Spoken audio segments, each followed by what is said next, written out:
Alright, good morning YouTube, and welcome to the channel. Quick note before we get started here, this is actually the first YouTube video that I've made that I actually intended to go public. So, if you've been following me for a while over on Instagram, you're probably going to be fairly familiar with this type or this style of content that I'm doing. If you found this video through YouTube and you haven't been following me anywhere else, I'm glad you're here. I've got a lot more content over on my Instagram channel, going into a lot more detail on some of this stuff, but I'm going to be putting a lot more here as well. So like, comment, subscribe, do all those things. It helps me out, helps get the video out to more people that need to see it. This type of conversation is fairly common for the kind of content that I post. I don't have personally a ton of time to do very fancy videos with some great production value. You know, I've got my day job, I've got a small business that I'm trying to run after hours, and then my wife is running a small business after her day job, plus we've also got a 6-month-old son. So not a whole lot of time to do a whole lot of fancy stuff. I'm actually shooting this video on my lunch break during my day job.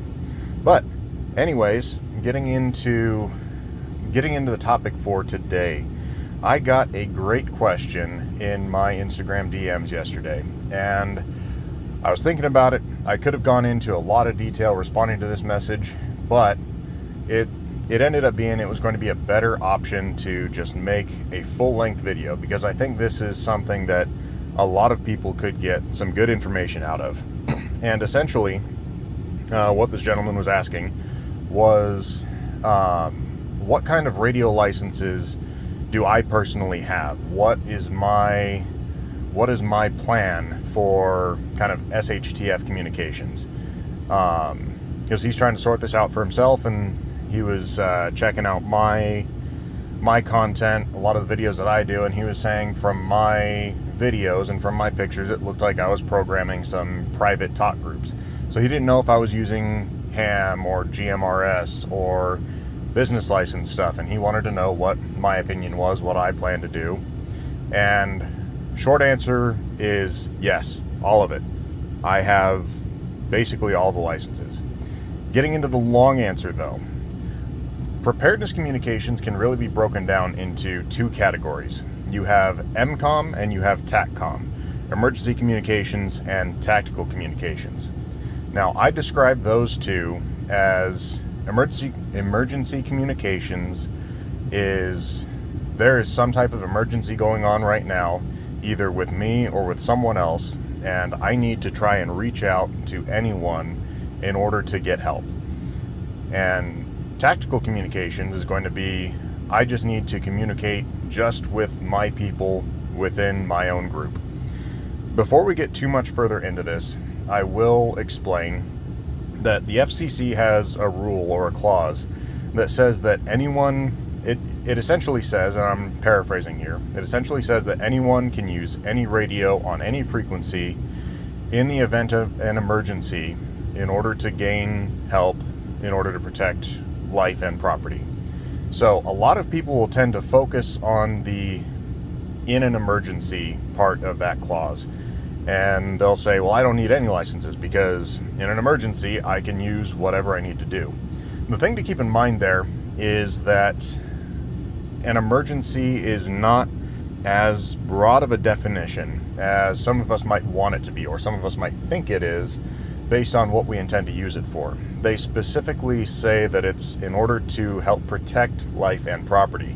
So just because the power goes out and cell towers go down or whatever, as long as no one's life or property is threatened, it does not constitute that emergency as far as the FCC definition is concerned. So it's something to keep in mind as you're trying to go about planning your preparedness communications. So I know some people, they don't want to get licenses, they don't want to have their name put on a list. In my opinion, I'm probably already on a bunch of lists just because of everything. I own radios, I own firearms, I own a pickup, I have a driver's license, all this. I'm not entirely concerned about that. So, taking a look at emergency communications and tactical communications. As far as a civilian or a citizen standpoint, there's really 3 different licenses that you can be looking at for preparedness communications.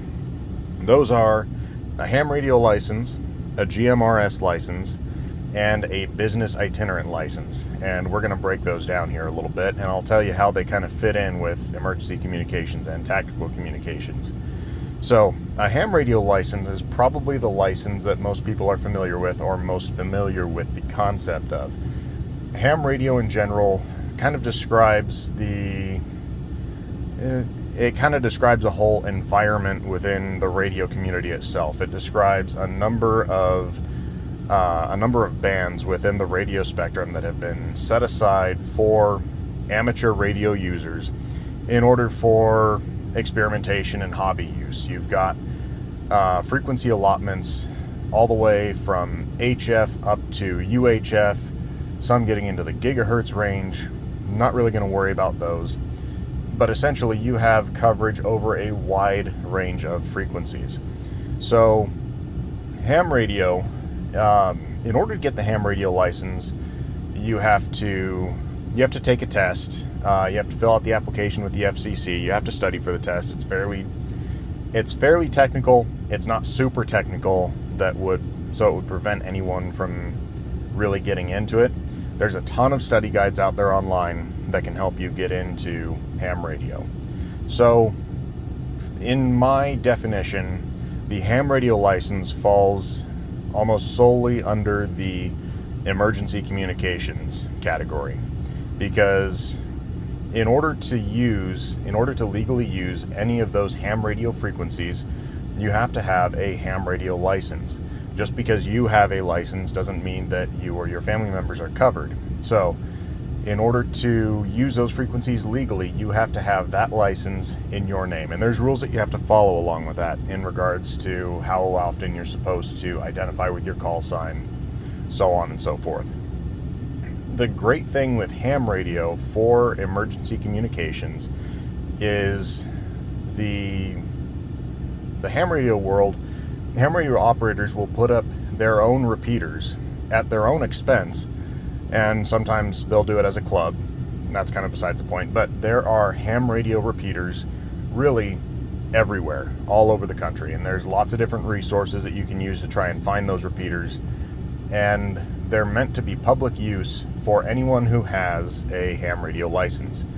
So all you need to get on those is you need your ham radio license, because you're going to have to identify yourself with it, and you need the input and output frequencies and whatever other signaling information that repeater requires in order to gain access.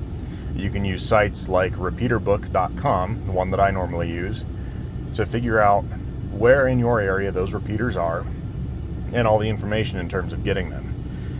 There's almost always going to be someone who's listening to any given repeater, because this is what ham radio operators like to do. Ham radio operators like to get on the radio, and they like to have long, drawn-out conversations with people. And they're also typically very much into emergency communications as a whole. So, in an emergency, if you're out camping, or if you're stranded on the side of the road, and you don't have any cell service, and you need to try and call out for help, ham radio and ham radio repeaters are going to be a great way to do that. So that's kind of why I put ham radio in the emergency communications side. Now, the other great thing with ham radio that you're not going to get with GMRS or with the business frequency license is you get access to the HF frequencies. HF radio is the type of frequencies that are able to enable you to communicate in what's called beyond line of sight. Your typical VHF and UHF radios are limited to line of sight only. Unless you start using a repeater, then you just have to have line of sight to the repeater.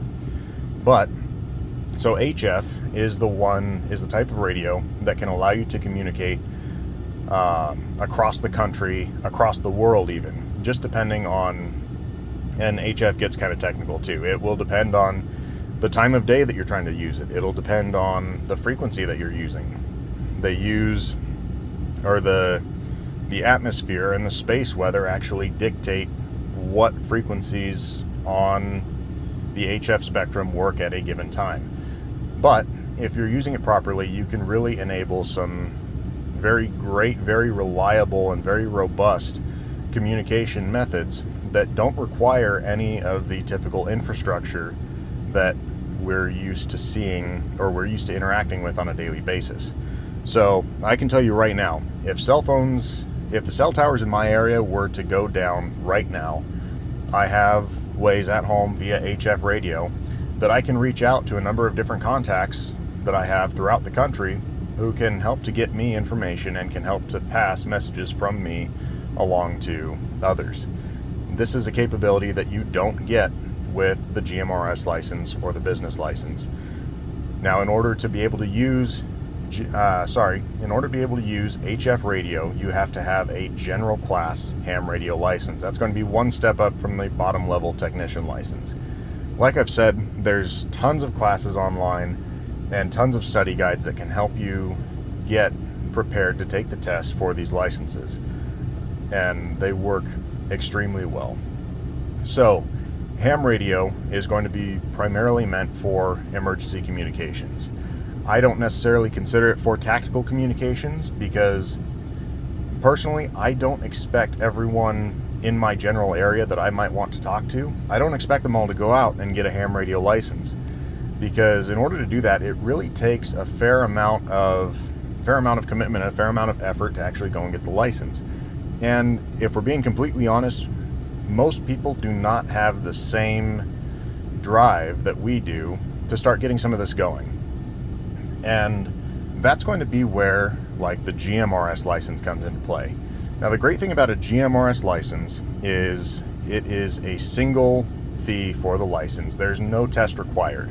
All you have to do is you have to get on the FCC's website, you fill out the application, pay the $35 fee, and then that one GMRS license is not only going to cover you, but it's also going to cover your immediate family. So that means you, your wife, your husband, your kids, your parents, your great-grandparents, your grandkids, your grandparents, anything like that. It doesn't cover your brother, your sister, your cousins, your aunts and uncles. So depending on how you want to go about getting that GMRS license, you can actually plan it out so that you can get the majority of your family covered. Like, say if your dad wants to go get the GMRS license and you've got a bunch of brothers and sisters who you want to be able to stay in contact with, you can talk your dad into getting the GMRS license. And now that he's got that GMRS license, not only are you covered, but so are your brothers, your sisters, their spouses, their kids, however that's going to play out. But there's really some great ways you can plan that. GMRS is going to be limited to UHF frequencies only, and it's actually limited to a set number of channels. You don't have access to a full range from one frequency to another to use like you do with ham radio. It's pre-channelized by law by the FCC. Now, GMRS actually does have repeaters available, and they're kind of governed a little bit differently than ham radio repeaters. GMRS repeaters are actually allowed to be made private. So just because someone puts up a GMRS repeater, just because you have a GMRS license doesn't necessarily mean that you're authorized to use that repeater. The listings for those don't have to have the information made public, and you will actually have to reach out to the repeater owner if you want to use that repeater. And then they can either tell you yes or no, you can or cannot use this repeater. So GMRS does work.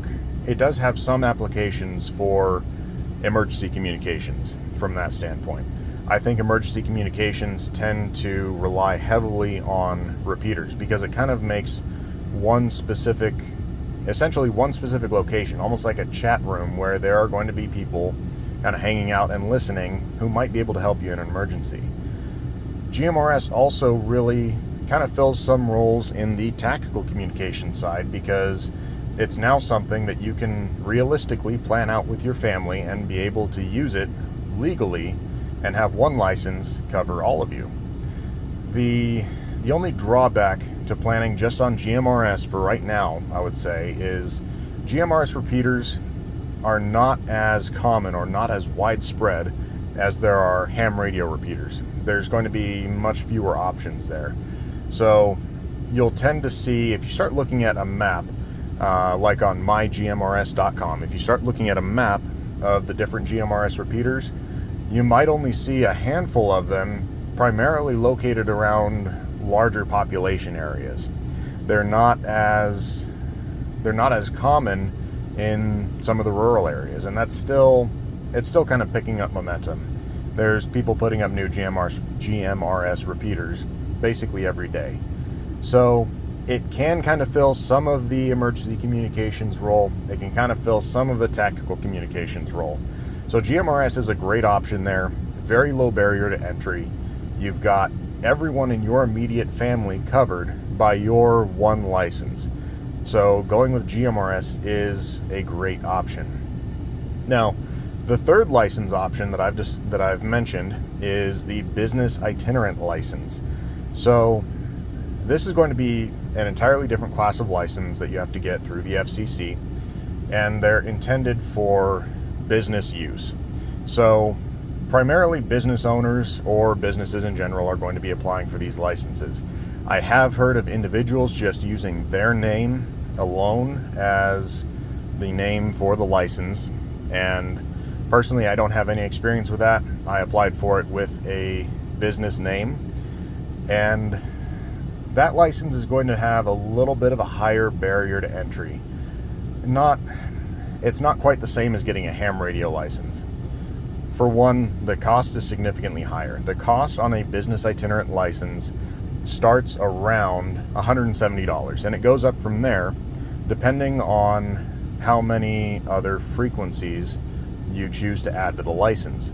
So personally for me, I added a few frequencies here and there, so the cost for my license didn't go up too much.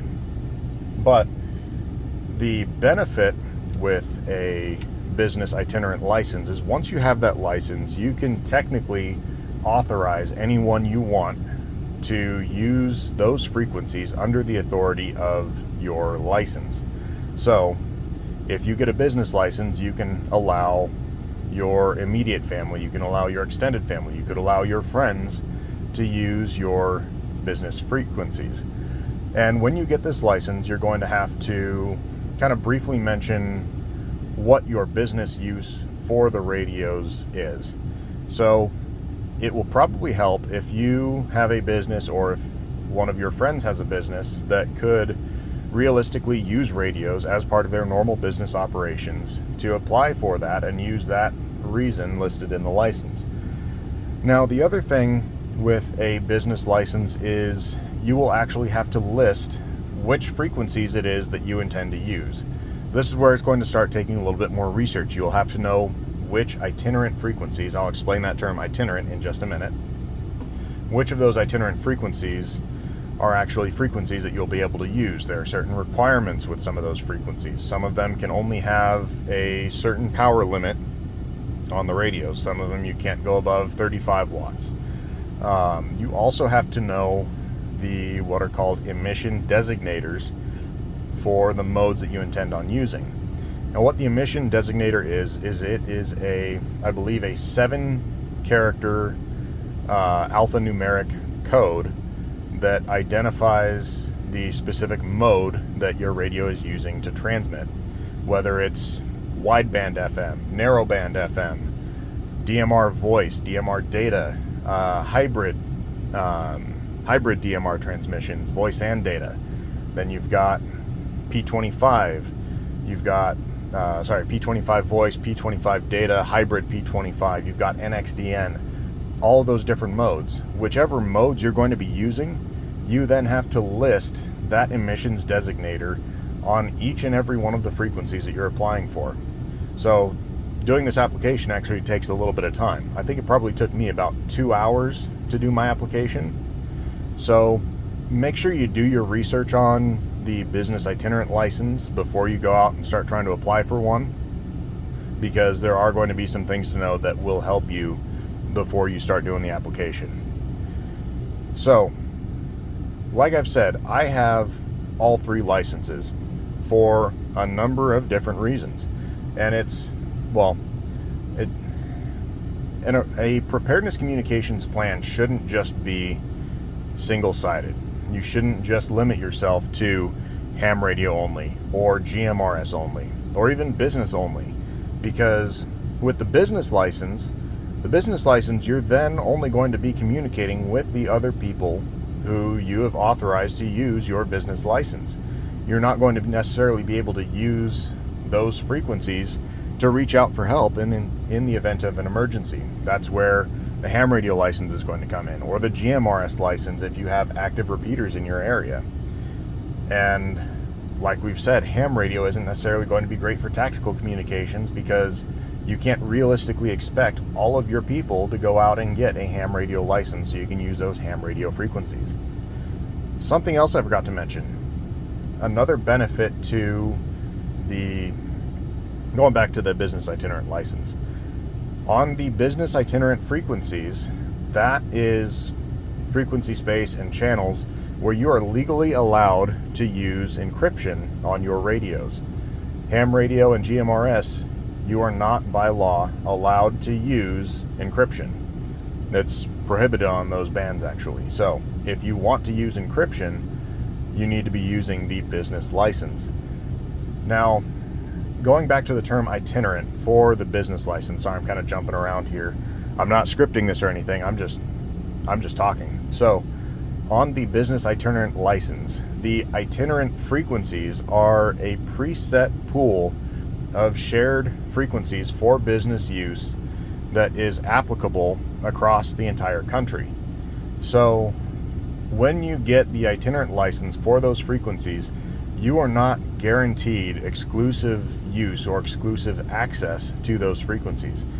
Depending on what kind of location you're in, you're likely to have other businesses around you who are also utilizing those frequencies.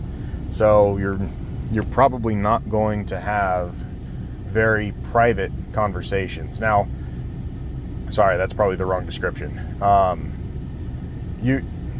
If you're using the business itinerant frequencies, there is no guarantee that no one else is going to be using those same frequencies at the same time. So you might have to do a little bit of research, and this would be a great chance for you to get into something like an RTL SDR, software defined radio. They're a little bit, I can cover these a little bit more in the future, but they're a kind of a USB dongle that plugs into your computer that gets an antenna hooked to it that will allow you to kind of visualize the RF spectrum in your area if you're using it properly, and you can see where a lot of the common signals are and which frequencies are typically busy, which ones aren't, and you can base your plan on that. Another good way to see what frequencies are going to be used by other businesses in your area is going to be the FCC Universal License Search tool on their website. And that will allow you to search for what entities have licenses in your area. You can get more information on those businesses. You can see lists of frequencies that they'll be using, and you can plan it out like that. But if you're just listening to some of these business frequencies over an SDR or over a scanner, there's not even a guarantee that you'll ever even be able to know exactly who is using those frequencies, because for one, encryption is legal on those frequencies. A lot of people are using it nowadays. So you might have a signal there that you'll just never be able to know who it's coming from. And on top of that, just because there isn't a license in your area that says it's using a specific frequency, and then all of a sudden that frequency shows up as there's someone using that frequency in the area, essentially what I'm trying to say is these business itinerant licenses can be set up so that you have a nationwide authorization to use these frequencies across the country, or they can be only authorized for your state or for your general area. It all depends on how you set up your application. I kind of rambled there a little bit. I hope that made sense. If you need some clarifying information on that, leave me a comment and I'd be happy to clear that up. But I'm trying to get this video done in one shot here. So, like I was saying then, the business itinerant license is not a great tool for emergency communications because you essentially have no way to reach out and ask others for help. In an emergency, you want to try and get in contact with anyone who could possibly be of any assistance to get you the help that you need in whatever emergency that is. Business itinerant license is great for tactical communications because that is going to be communicating specifically with your people. And you can be using encryption on that so other people can't necessarily hear what you're saying. So, I feel like I've kind of covered everything in good depth there. If you've got any other questions about these, I am pretty good at answering my DMs. I try to answer every DM that comes in. There are a few that I just won't respond to, and we don't need to get into the reasons for that. But very likely, if you send me a DM, I'll get back to you within a day or two. Leave comments down in the videos below. I try to check those frequently. I'll get back to you there as well. If you found this video helpful, share it with someone else who you think might be able to benefit from it as well. I hope you guys are able to get something out of this video, and I hope that the information I was able to give you today kind of makes up for the lack of overall production value going into this. I appreciate you guys being here. If you stuck through the video this long, I really appreciate you guys. I'll be getting some more content out here on YouTube before too long, especially now that Instagram is limiting their reels to 90 seconds long. Instagram is probably only going to get the first little clip of this video. The rest of it is all going to live here. So, thank you guys for sticking around, and we'll see you guys in the next video. Talk to you soon.